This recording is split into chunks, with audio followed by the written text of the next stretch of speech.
Have you ever wondered what really makes us happy?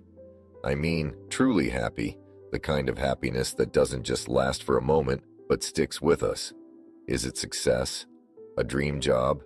Maybe a big bank account? Well, if we look back in history, some of the greatest minds from ancient Greece had fascinating ideas on happiness, ideas that still resonate thousands of years later. Philosophers like Aristotle believed that happiness, or what they called eudaimonia, wasn't about short-term pleasure. Instead, it was about living a life with purpose and meaning.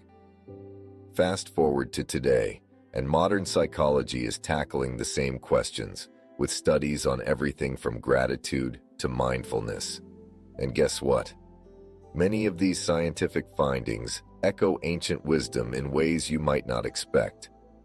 So, if you're ready to dig deeper into this timeless question, stick around as we dive into the surprising connections between ancient philosophy and modern psychology to find out what truly makes us happy.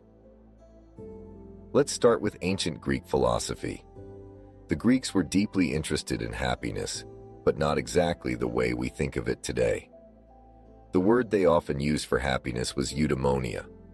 You'll hear this term a lot, so let's break it down. In Greek, eudaimonia roughly translates to flourishing or a life well lived. It's about reaching one's highest potential, living in harmony with one's true nature, and fulfilling a life purpose. The key difference here is that eudaimonia isn't just about feeling happy in the moment. It's about living in a way that leads to lasting fulfillment and meaning.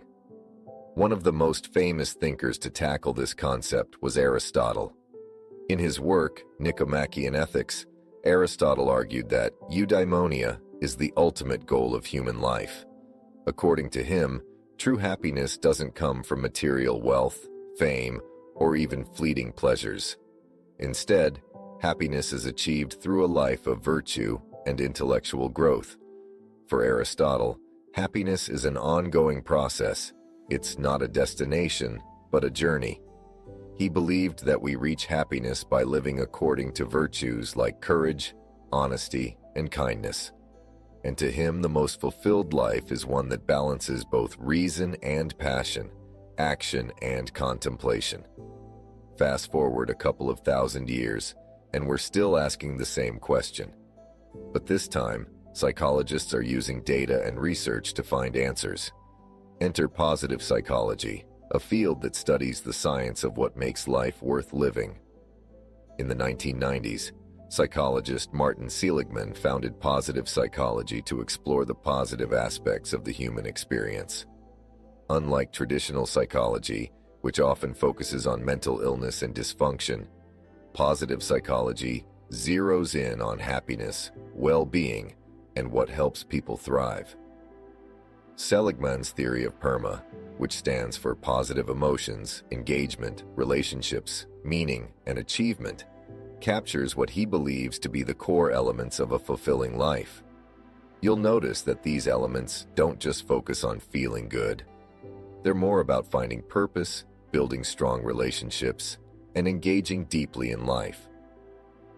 Now let's put Aristotle's eudaimonia side by side with modern psychology's findings. Are they saying the same things in different words, or are there major differences? In many ways, Aristotle's ideas align with positive psychology. Both approaches agree that happiness is more than just a momentary feeling. They both emphasize the importance of living with purpose and engaging in activities that are meaningful and fulfilling. For instance, Aristotle would likely agree with Seligman's concept of meaning in the PERMA model. Aristotle believed that fulfilling one's potential and living a life in line with virtues creates a sense of purpose. Similarly, positive psychology shows that people who feel a sense of purpose report higher life satisfaction and happiness. But there are some differences too. Aristotle's eudaimonia is all about living in accordance with virtues, while positive psychology places more emphasis on psychological tools like practicing gratitude or building positive habits. Next, let's talk about mindfulness. Mindfulness is a huge part of positive psychology today, but did you know it has ancient roots too? In Greek philosophy, mindfulness might not have been explicitly mentioned, but we do see similar concepts. The Stoics, for instance, advocated for living in the present moment, controlling our desires, and accepting what we cannot change. These ideas are surprisingly similar to modern mindfulness practices. In positive psychology, mindfulness is about being present, reducing stress, and increasing awareness of our thoughts and feelings. Studies show that mindfulness practice boosts happiness, reduces anxiety, and can even improve physical health. So, here's a fun connection. Whether it's the Stoics or today's psychologists, being fully present and accepting the current moment is recognized as a pathway to happiness. Now, let's move on to gratitude, a concept that's become almost synonymous with happiness in modern psychology. Research shows that people who regularly practice gratitude feel happier, more connected to others, and even healthier. Dr. Robert Emmons, one of the leading researchers on gratitude, has found that keeping a gratitude journal, where you list things you're thankful for each day, can significantly improve your happiness.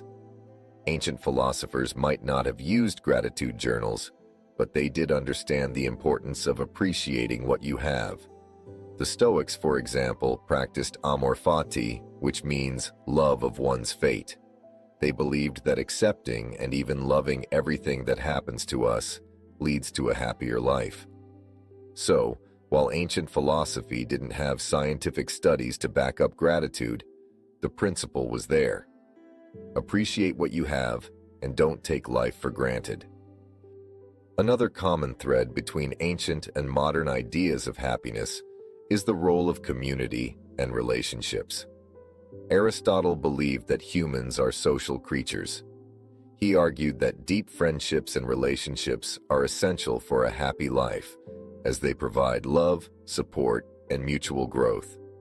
Similarly, modern psychology has shown that strong relationships are one of the biggest predictors of happiness. Psychologist Ed Diener, also known as Dr. Happiness, conducted studies showing that the happiest people tend to have close, supportive relationships. In fact, our connections with others often contribute to our well-being even more than wealth or status. So, whether you're listening to ancient philosophers or modern psychologists, the message is clear. Happiness isn't something we achieve alone. It's closely tied to how we connect with others. A tricky question many of us face is this: how do we balance pleasure and meaning? The Greeks talked about this too. Aristotle argued that while pleasure is a part of life, it shouldn't be the goal of life. Instead, happiness comes from finding balance between seeking pleasure and pursuing higher ideals like virtue, knowledge, and wisdom. Positive psychology echoes this with the idea of hedonic versus eudaimonic happiness. Hedonic happiness is about pleasure and avoiding pain, while eudaimonic happiness is about meaning and fulfillment.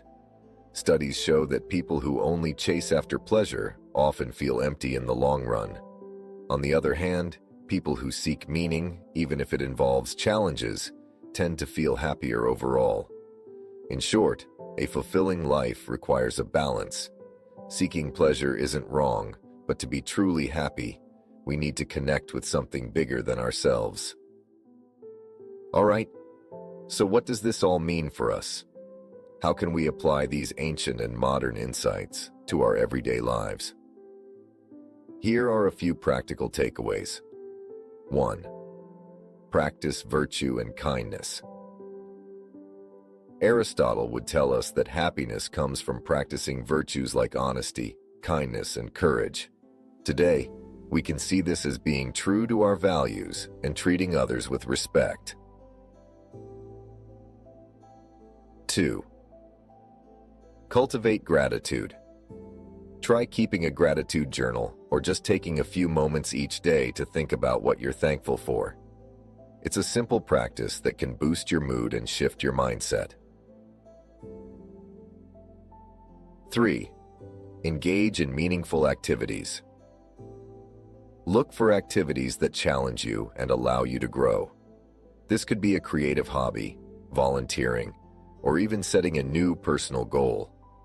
When we're fully engaged and feel like we're contributing, happiness naturally follows. 4. Be present. Like the Stoics and mindfulness experts say, focus on the present moment. We can't always control what happens, but we can control how we react.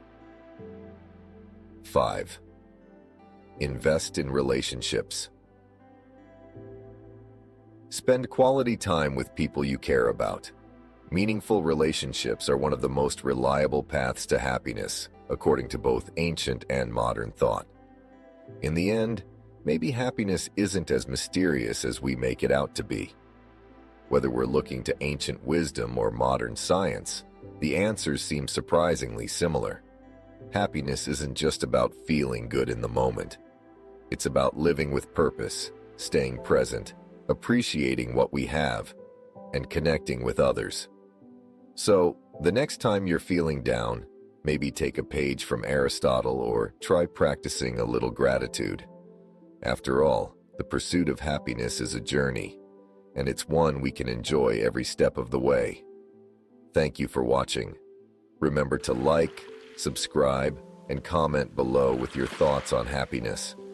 What practices make you feel truly happy?